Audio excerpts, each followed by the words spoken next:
What's up, YouTube?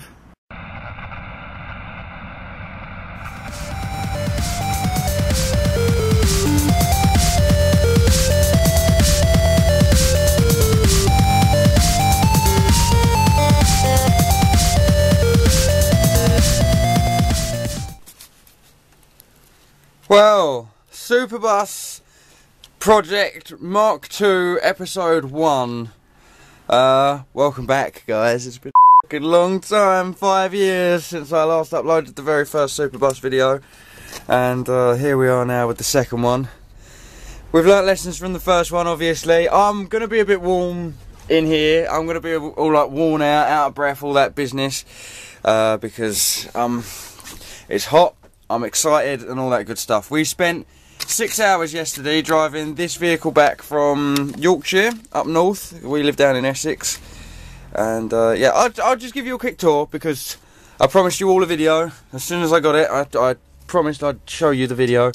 So here we go. And I apologise if I'm sort of floundering all over the place. It's been a while since I've actually done a live video, including that on the CRXs and what have you. So yeah, this is the Superbus Mk.2, and I'll show you the cockpit first. This is also very awkward for me because I'm doing it out on the road and I'm nervous that people are going to walk past and think that I'm crazy. But yeah, this is the driver's area, cockpit obviously. It's already got the walkway through, and it's already got just a single chair in this side, and I'll show you the single chair in a second actually. It's got radio that works, it's got a start button, it's got all sorts of goodies. Let me find the seat swizzle round. See, Chris did explain everything to me. Oh no, that's the back and front. We want to do the up and down. Let me see if I can find it. Which I can't. Of course I can't when I'm trying to show people. Oh no, there it is.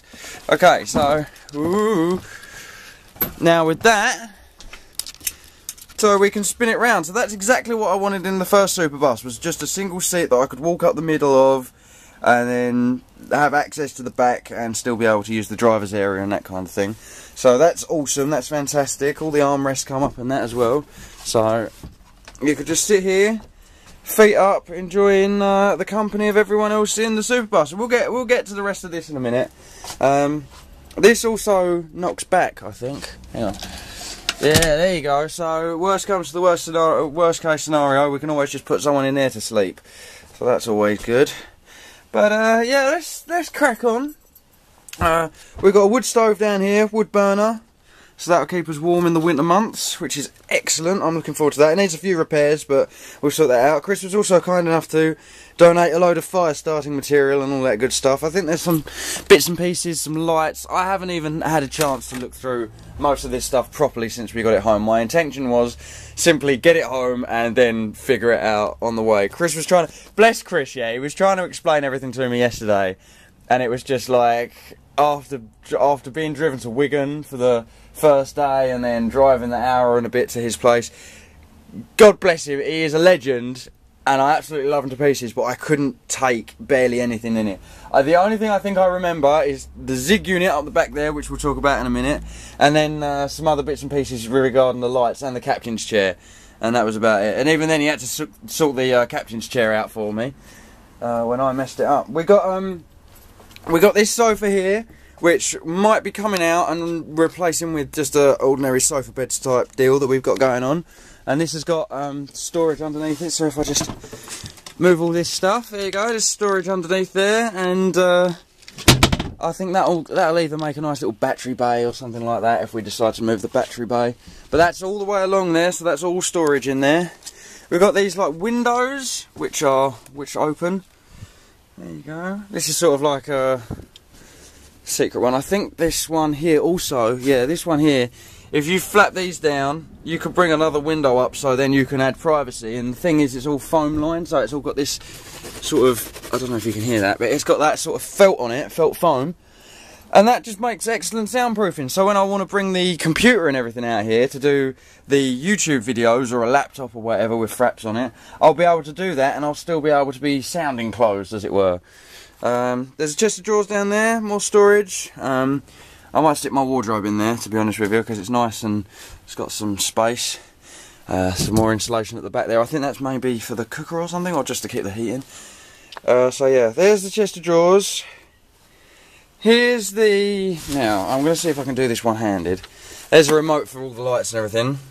Change all the colour, it's like mood lighting and stuff, which is nice. So yeah, there you go. Right, so we take that off. We've got a sink there that needs plumbing in. I've got no problems doing that. That's going to be awesome. Ow, there's a nail sticking to the side there. Whoops. My bad, I should be careful where I put my fingers. And then on this side we've got a... I think it's gas stove. I'm pretty sure it's gas. The propane goes in this box over here, metal box. I need to drill a hole in it, seal it all off, and if you drill a hole in the bottom, it means the gas can leak out the bottom, so it will all be regulation, goodness, and all that good stuff. So that hooks up to these. And there's a little cubby hole down the back there that I might move this metal box over so it's closer to the cookers and oven and everything, because there's an oven here as well. Ah, I apologise for the noise, that was horrible. Let's get some WD-40 on that at some point. There's the wheel arch under there. So that's another thing we've got to take into consideration, all the wheel arches and that sort of thing. We've got another fire extinguisher, second fire extinguisher, oh yeah! We've also got, so that's the box for storing the propane tanks. And I think you access that from the rear, and it's got to be all sealed. You can't have this unit leaking into the main bulk of the bus. We've got our 240 charge lead here, which is excellent, on another sofa bed that folds out. And this sofa bed's a bit stiff. I think where we've been driving it and the way it's been built and what have you is just needs a little bit of tinkering. Hang on. So yeah, I don't know if you can see it. Let me move back a little bit. You'll see that there's like a metal frame on the floor or on the base of it, and that basically what that's supposed to do is slide out. You can almost see it sliding. That's meant to slide out, and then this leg here and this leg here, this leg here rather, they drop down, and then you can put a bed on top of it, mattress sort of deal. So yeah, and there's more storage under there as well. So you've got all bits and pieces. And then under that, even further, you've got your battery storage down there as well. And ideally that needs to be vented as well, but I don't think they don't get used that often, so that's that. Loads of storage up top. That's a potato. I need to take that in before it starts stinking the place up. That's my fault though, that's one of the meals that we took on the trip, and there's more storage up the top there. But I don't know what I'm going to do. Oh yeah, the Zig unit, let's show you the Zig unit. This was one of the problems that we had in the Mark 1. We was having huge trouble with the power. I think most of you will remember the 3 light switches that we drilled into a plank of wood to use as our fuse box, as it were. And I need to learn how to use this properly. The battery shouldn't be at 1149 unless that's the time. Oh no, that is voltage. Okay, yeah, I'm going to try and get that back up to 1213. Yes. But this is the Zig unit. This is basically what takes all the power. So if we put solar panels and generators and all that sort of stuff, if we connected all that up, we could connect it into this, and this is where it'd all be distributed from and that kind of thing. So we plug the solar panels and the windmill into the charge controller, and then from the charge controller it goes into the power management system, this thing, the Zig unit as I call it, and then it charges all the batteries up for us, which is excellent. Other little bits and pieces, like a hood meant to be going in here to deal with the oven. Obviously I think the window just opens for now, but we'll have to deal with that. So yeah. And there's all these lights and stuff up here, and I love the sort of, this is very ghetto, I love it, which is like the click light for one light, and then you've got a light switch for another one, and then if you look over here, you've just got an ordinary power switch for another one, so, and then I think one of them is a case of connect this wire in X slot and it'll work, but it was a festival camper originally. Chris used to use it as a festival camper to take people, or to have people come join him while he was, enjoying, I think it was a folk festival, and he was saying he had the place, the entire camper van was full of people, and they had a ukulele guy playing in one of the, he was just stood up the front here, and yeah, he was playing his ukulele to a bus full of people. But if I sit at the front here, sorry, someone I know has just gone past, and I'm trying to be discreet about doing this video in the street, I don't I love my friends and I love my family, but if they come up to me while I'm recording a video, I'm going to freak out. So yeah, I'm sat on the captain's chair now, and you can see how much space we've got in here. There's the sofa, and then you take it all the way back. There's a second sofa up the back there, and then there's the back doors. But there's so much room in here, I can't believe it. Renault Master, I think it's called. I think it's a Renault Master. The last one was a Traffic, so much smaller. But yeah, so guys, Superbus Mk.2.